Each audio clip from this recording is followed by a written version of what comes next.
Hi, you guys. Welcome to my channel. My name is Karen Odd, and these are Karen's Oddities. If you're new here, welcome. If you're returning, welcome back. Regardless, I do want to ask that you give this video a thumbs up, comment your thoughts below, even if you disagree with my content. And I also want to ask that you share this video and our channel with one person that you know, as I'm confident there is something here that both you and they can benefit from. Or maybe not, because we're talking about Married at First Sight in this video. We're talking about the 3 episodes, like 2.5, because I fell asleep at the last one last night, like 1 a.m. We're talking about the last batch of 3 episodes that were released on this past Thursday. I'm recording this on Saturday early afternoon. I watched the second batch of episodes. At the last one, I fell asleep probably in the last 20 minutes, and that's an indication of how boring that last episode was. I don't mind the batching. Like, I prefer to get batches of episodes than you feed me one every week, because I'm just like, at some point I stop caring and I forget to go back and look, right? But I just have a couple of brief notes. I made another video on the first set of episodes, and let me just get my other notes just in case there's something back I need to reference from there. I'm just going to highlight some of like the craziest parts of that batch of episodes or anything that I really feel strongly like I want to speak about. Okay. So at some point,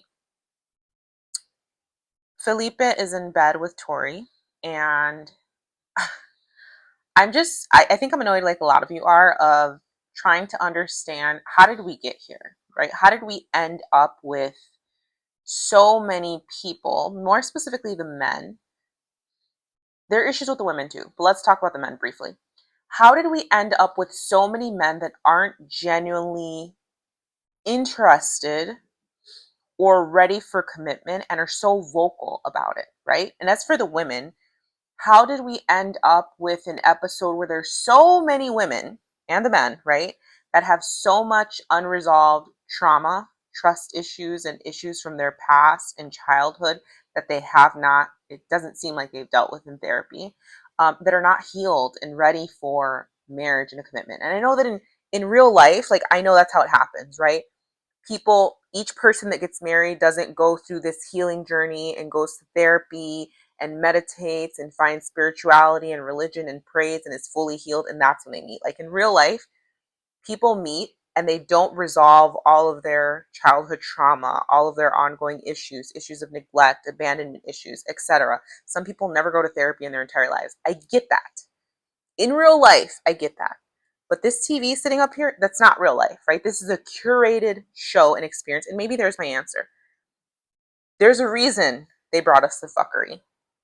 There's a reason they brought us men that aren't really ready for commitment and mix them with women that have trauma and childhood issues. Some of the men do too, but like, there's a reason they brought us that, right? Because it makes for good TV. But while it makes for good TV, and I'm still watching and I'm going to watch till the end, I also think that if you're going to say, well, at least how the previous episodes were before we had the new host, if you're going to say you're bringing experts, if you're going to say this is like quality matchmaking, you're considering all these things, then do that. Don't tell me you're bringing experts and psychologists and doctors and sex experts, etc., and telling me there are all these interviews and this rigorous process, and come with us with the bullshit. Come to us with the bullshit, okay?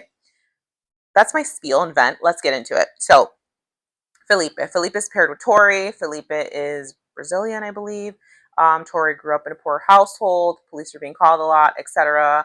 Um, Felipe is in bed with Tori, and he's saying something to the effect. She says something beautiful, like, I'm so impressed by the matchmakers and their ability to like pair us up. Like, they did such a good job. Mind you, this is a sweet moment in the morning. They're laying in bed together. And Felipe says something stupid, incredibly stupid, but at least he's stupid enough to spew it out of his mouth so that she can hear it and we can hear it and we can know what's going to happen and how this is going to follow and end. Even if they get married and stay married, we know how this is going to end, right? He says something to the effect of his fear of commitment. He's like, I'm going to be honest, like, I'm afraid of commitment, but I think that, yeah, I agree with you. And he's like trying to like gaslight himself and gaslight Tori in passing, saying like, but I feel like because I'm already in it, like I'm going to be committed to you. Okay, so basically you're saying In that statement, you're saying, I'm not ready for commitment. I'm afraid I'm going to screw this up. I'm afraid I'm going to cheat on you. I'm afraid I'm going to blow it. I'm afraid I'm going to disappoint it. But because I forced myself to enter into this experiment, to enter into this challenging environment, this rigorous process that forces me to speed pace, like fast pace this environment, fast pace this process, and forces me to be in a relationship, and forces me to get married, and forces me to commit to one of almost the highest levels ever. Because the next commitment beyond marriage is having a child together. That's a huge commitment too, right? Doing business together, whatever. But marriage is a business. So basically you're saying all these things, but because I chose to get in this fast-paced environment, like I know it's going to work. I know it's going to work because I'm making myself. That's not how life works, you guys. And if you are someone that believes that, that's not how life works. That's delusional. Okay? I'm using my condescending voice for emphasis so it can stick. I got a gnat in here. You got all these plants that are dying behind me. Um, that's delusional. That's not how life works. You can't just put yourself in an environment and expect your body, your emotions, and your actions to quickly adapt to that environment. That's not how human nature works, right? At the end of the day, who you are at your core is always going to reveal itself. It doesn't matter what environment you're in. At the end of the day, the mask that you have on is going to fall. It doesn't matter what environment you're in. It doesn't matter if the cameras are running. We see it all the time in reality TV, right? We see it all the time where people come in, they want to portray this certain person, they want to be amazing, etc. And eventually the camera catches them slipping. They drink. The camera catches them slipping. The camera catches a glimpse of how they really feel. They hear them talking to someone else, or they hear them talking in the bathroom about how they really feel. The mask always slips. Who you are at your core is always going to reveal itself. And I don't care what anyone has to say. That's the nature of humans. That's our nature. You can't hide it. Some people are really good, right? But you can only hide it for so long. You can only hide it for so long. So I'm disappointed. I'm disappointed in him, but I'm not surprised because again, this is reality TV and this is what they like to do. They like to give us the mess because it's the drama and it's what keeps us engaged because unfortunately we find that entertaining. But yeah, I'll get to Tori in a minute because she comes up again. Yeah. So let me just focus on well, just keep going down the list. Because I'm going to hop from person to person, but I was wondering if I should stay with the people or whatever, but I won't. Mecca. Mecca is so corny. He's so corny. Like, ooh, I'm getting like chills because I'm like, I don't want to see him on my screen. I don't want to see him on my screen. I'll give him props. What I can say, while he often seems like he's not paying attention to what Bella Jolie is saying, he does respond in a way that lets me know he's a smart guy.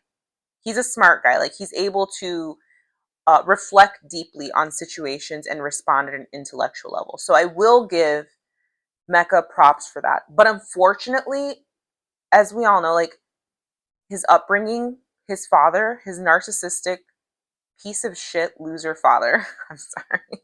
I'm sorry. And that just like really affected him, right? And I think his father is why his mom left. His father is why his stepdad left. We don't know these things, but based on the egregious mannerisms and things that his father has said in the short bits that we've seen him. And I've also heard he's been on social media or TikTok making videos, talking all this junk and like in the comments and stuff. I haven't even gone down that path and I'm not interested. I'm not interested in seeing anything that man has to say. I'm not even going to say his name on here. But that really did a disservice to Mecca. I think he has, I would say had, because I don't know if it can be changed at this point. I do think, like I said earlier, people's core doesn't really change. It's really hard to change who people are in their core. But I think Mecca I'll give him has a lot of potential. Like he's a smart guy. I think that if he weren't so insecure because of his abandonment issues from childhood, I think that if he didn't have a father that was so cringe, he wouldn't have gotten the cringe himself, because the cringe that his father is got passed on to Mecca. It was fed to him. It's still fed to him as an adult, and he carries that cringe in who he is, mixed with his insecurity, which is extra disgusting and cringe, and makes me want to fast forward every time I see him on the screen. But I'm watching because I'm ready to fight him. Like, I want to know what other stupid stuff he's going to say. And I'm also rooting for Bella Jolie, where I'm like, girl, you're stunning. You're smart. Your mother is smart. She's beautiful. Like, you're well spoken. You have so much going for yourself. Like, please, honey, please don't fall for this. Don't go down the rabbit hole. Like, I'm rooting for her, but I know she finds, and he is cute. He is cute, but cute isn't everything. Cute isn't everything. Okay. Got to take a breath because that was a lot. But Mecca is, ugh, I can't stand him. Um, okay, I might get some hate for this, but Sean is growing on me. So Sean is with Nikki. I know this is also whatever you want to call it. I don't think it's homophobic because I'm not a homophobic person. I have a lot of gay people in my life, my family, etc. Sean is gay. Sean is gay. Sean is gay. Sean is gay. Or there are questions about his sexuality. He's very effeminate. I said it, I'll say it again. But even then, even if he is, he's growing on me in the sense that he's trying. I think it's cute. He's trying, right? He's trying. Um he's being flirtatious. There's some things where he's taking it to the extreme. I don't doubt that. He's being flirtatious. He's trying to be funny. He's trying to be open. He's trying to have conversation. Like, he's trying. Yes, he's a gay man that's also trying to be in a lavender marriage, but he's trying. And I think that in that sense, like, he's growing on me. That's like he's not just um, giving up entirely. And he's up against a brick ass wall. And Nikki is like, I don't know. I think it's a combination of the way she talks to him that I don't like. I'm all for people having standards and high expectations. I have some myself as well. But it's about how you talk to people. It's about how you treat people. And I think that's where she's rubbing me the wrong way, because it's okay if you're not fully attracted to him, but you don't have to be mean or rude or condescending and talk down to him. And that's what I don't like about Nikki. That's the primary reasons that I don't really care for her. We're going to go back to Tori. Tori's with Felipe, and I think that when they're having dinner and Felipe is telling this stupid, again, another stupid thing with Felipe, he's telling this stupid story about him forgetting, this is what he said, and I'm paraphrasing. I felt so much shame from me cheating that, like, I forgot. And then, like, when she brought it up, I was like, oh shit, I did cheat on her.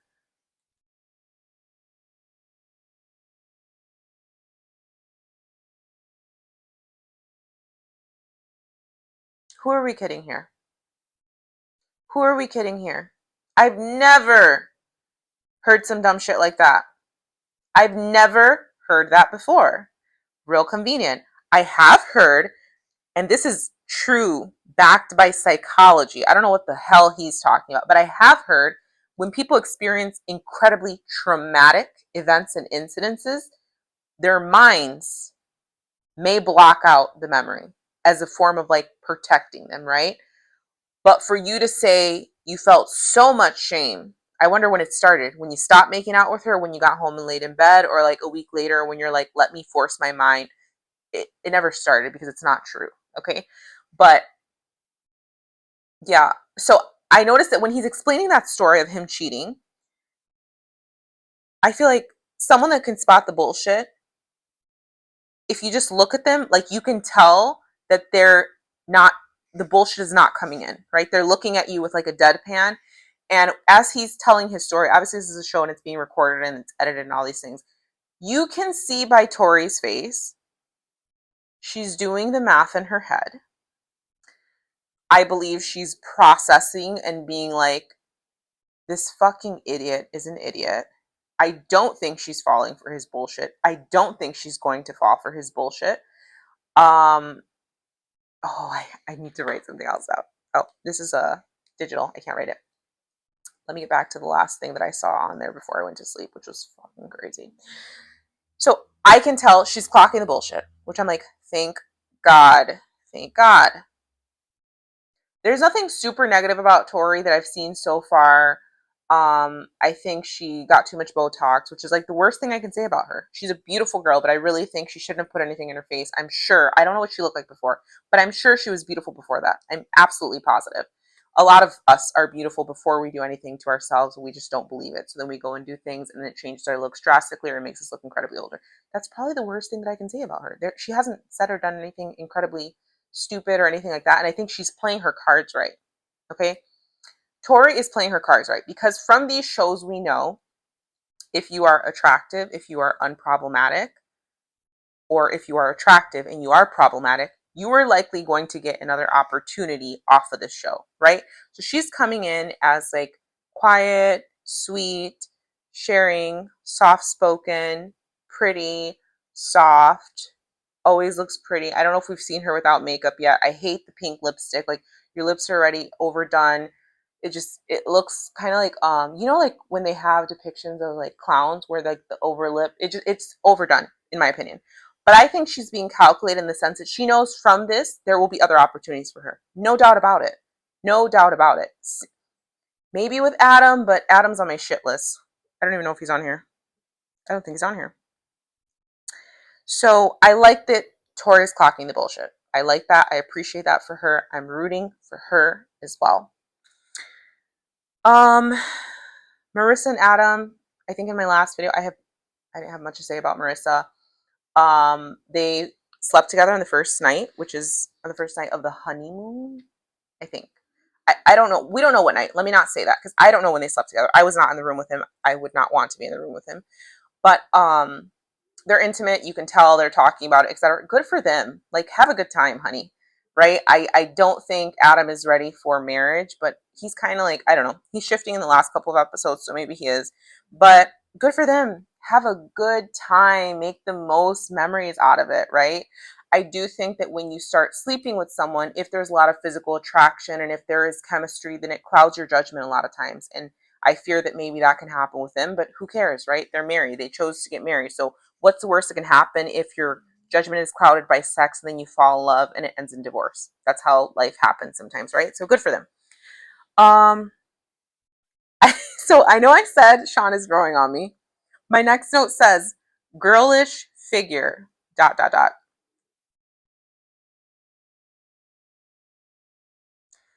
Sean and Nikki are sitting by the pool. I'm going to try to mimic his voice, but I can't. And he says something like, girl, what do you do to keep that girlish figure of yours?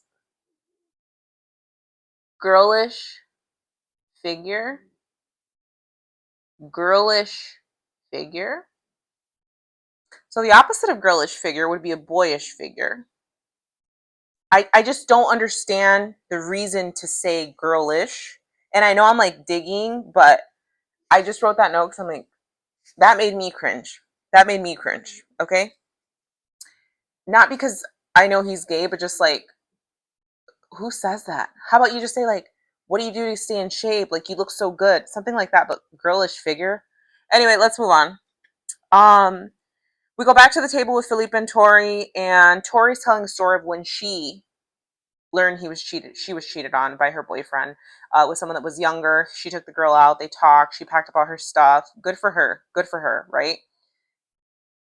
I don't know if it's just me, and I know sometimes we make faces and we don't realize we're making them, but I don't know if you guys watched that scene where Tori is telling the story about how she found out she was cheated on by her boyfriend. Why is Felipe have a little stupid ass smirk on his face? It's like he's enjoying hearing the story, or like he's reveling in, maybe not reveling because that's extreme, but it's like the smirk tells me like he has pleasure in hearing this story about how she was cheated on. And maybe it's me, maybe I'm reaching again, but I didn't like that at all. Like the smirk was there for a minute. No way. And I'm just like, that's not funny, my guy. What's I don't know.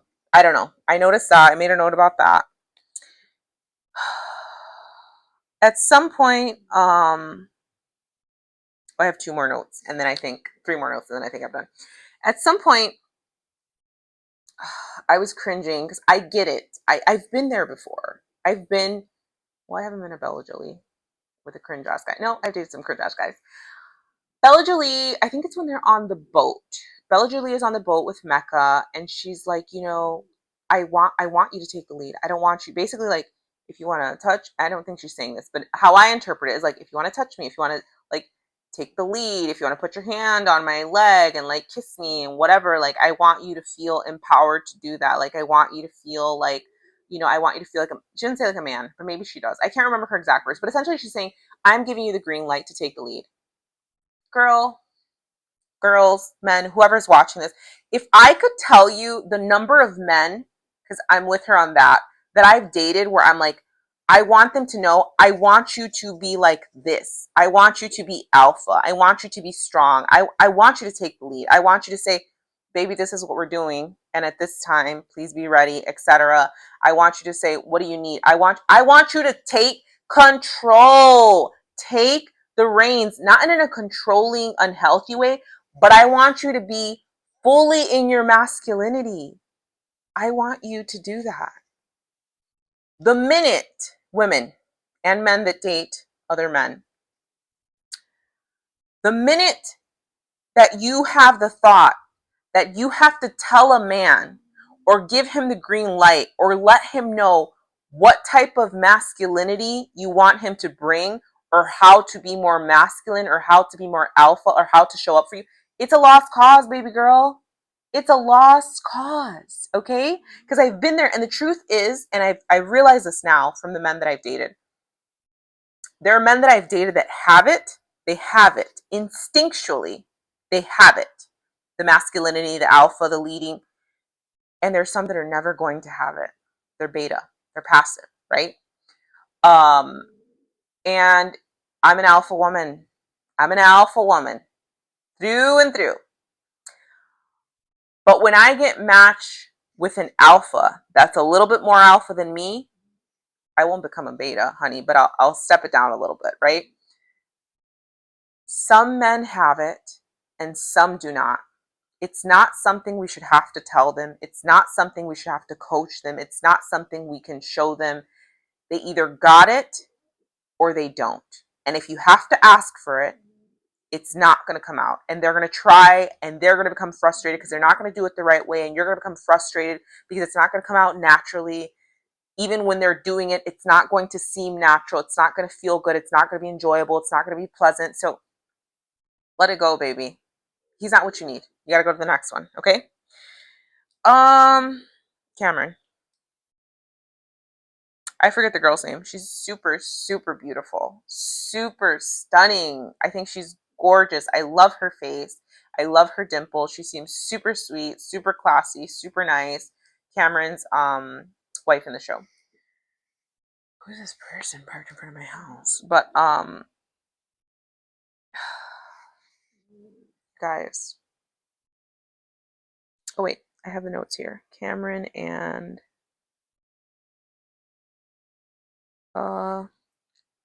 Michelle. There we go. Cameron's saying he's afraid about being trapped and it may make him want to run for the hills. Please, you guys, experts, producers, what did you ask this person? Cameron, do you know what show you signed up for? Do you know what marriage is? I'm not saying you can't be free, but I'm like, are you fucking, and I'm not going to finish the word, but just insert random insulting word. Oh, my notes say, I want to reach through the screen and punch this guy. Why are you here? And why? I'm glad you're stupid enough to say that out loud, like these thoughts that you're having, but I'm like, why would you sign up for this show of being trapped? Marriage is a commitment. I'm not saying you are not going to be able to like go and travel and do your coaching or whatever the hell you do, but marriage is a huge, huge commitment. It's a choice to do life with the person, to build with the person, to grow with the person, to grow old with the person, to experience the good, the bad, the ugly, sickness and in health. Like, it's a big freaking deal. It's a big deal. It's an incredible deal. Why would you sign up for the show? Like, I was so annoyed. Um, okay, I'm going to close these, and then I want to talk briefly about um da, da, da, Bella Jolie and Mecca, Caitlyn, Courtney and Nick. So my other notes are Sean and Nikki. This note is silly, but my note says Sean and Nikki. They just need to fuck at this point with his gay ass. Okay, let me close the laptop so I can focus on the rest of this. But Sean and Nikki, like, they just need to fuck with his gay ass at this point. At this point, it's kind of cute though. It's kind of cute seeing them because I can see Nikki is resisting. She's resistant. She's closed off. I get it. She's not attracted to him. He's not the height she wanted. He's bald. He's older looking. He has a dad bod.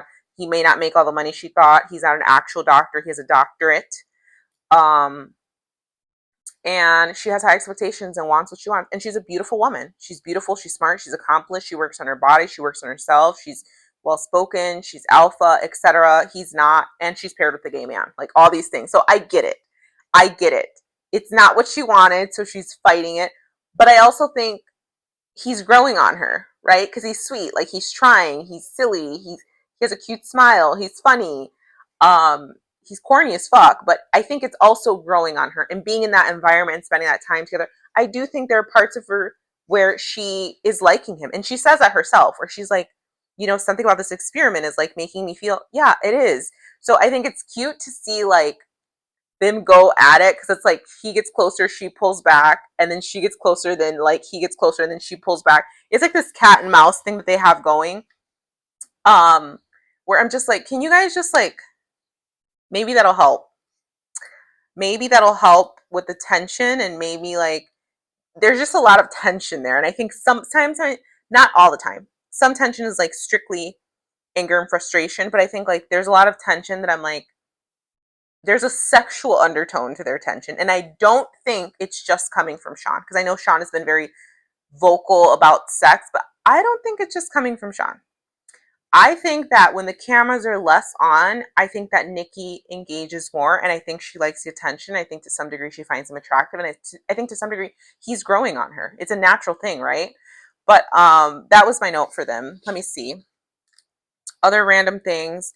So one of the very last episodes, and what I do remember before I fell asleep, Tori and Felipe finally have sex. At this point, they're in their apartments. They have sex. I don't know, you guys. Okay?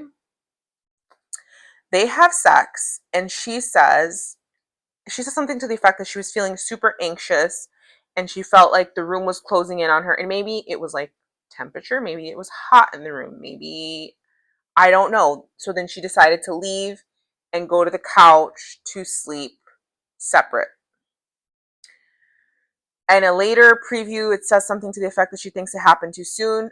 I personally think one of two things, and I'm not saying it's just these two. This is just my thought based on my experiences, my life, and what I've viewed. One of two things happened. One, I think that she had sex with him, and the way he was sexually was too. I'm trying to think of how I want to describe this.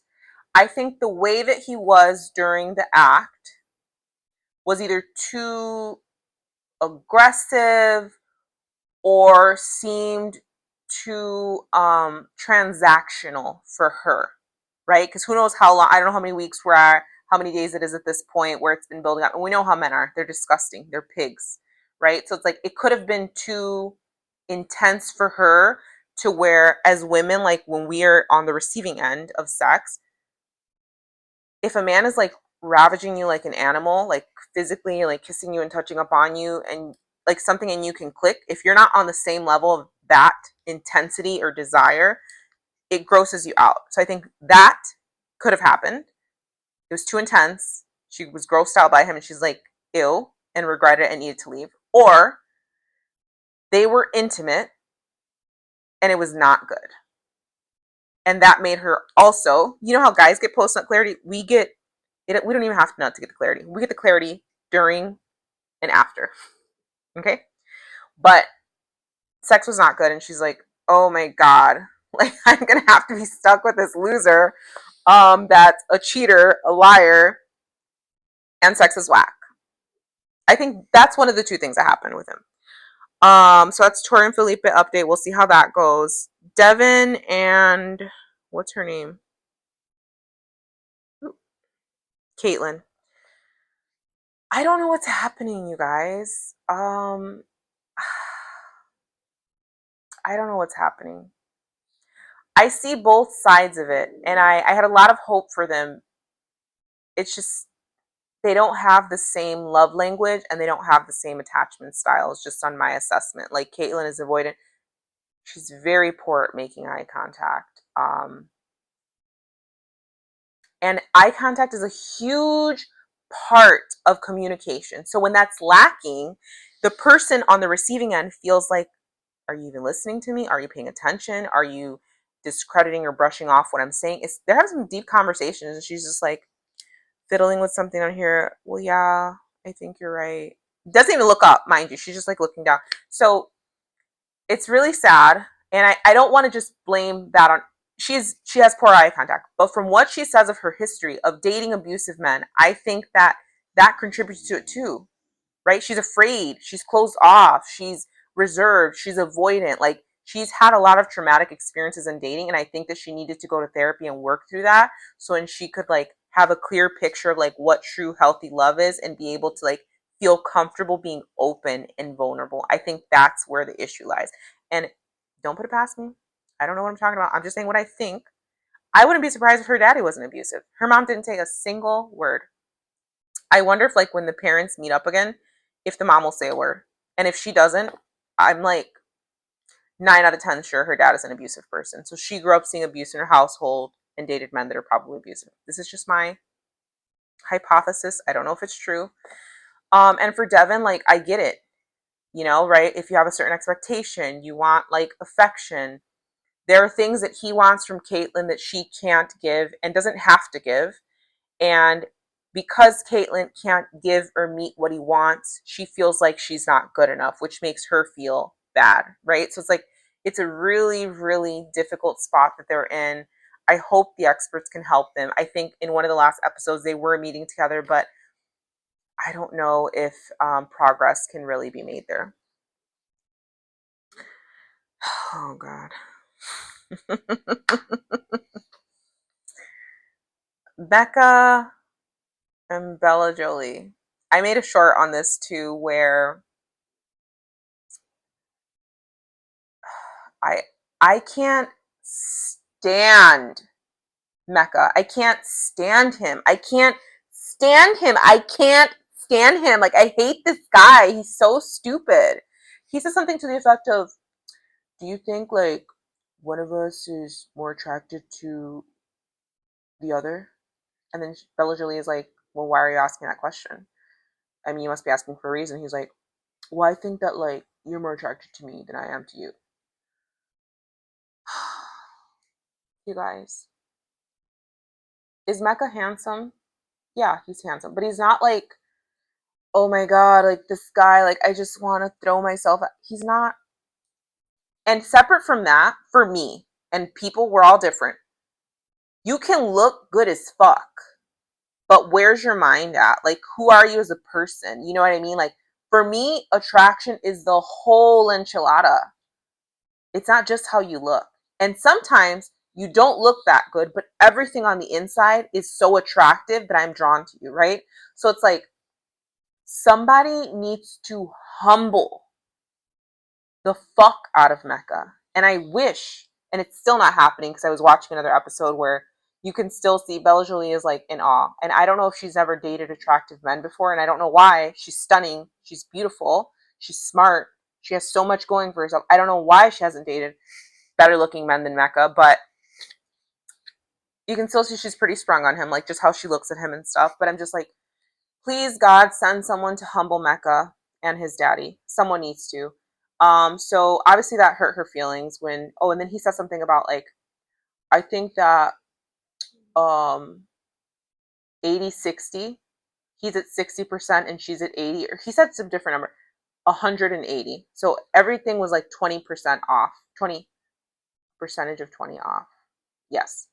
But then when he said 80-60, so you're at 50%, almost at 50% of thinking I'm attractive. At that point, I would have completely closed off, right?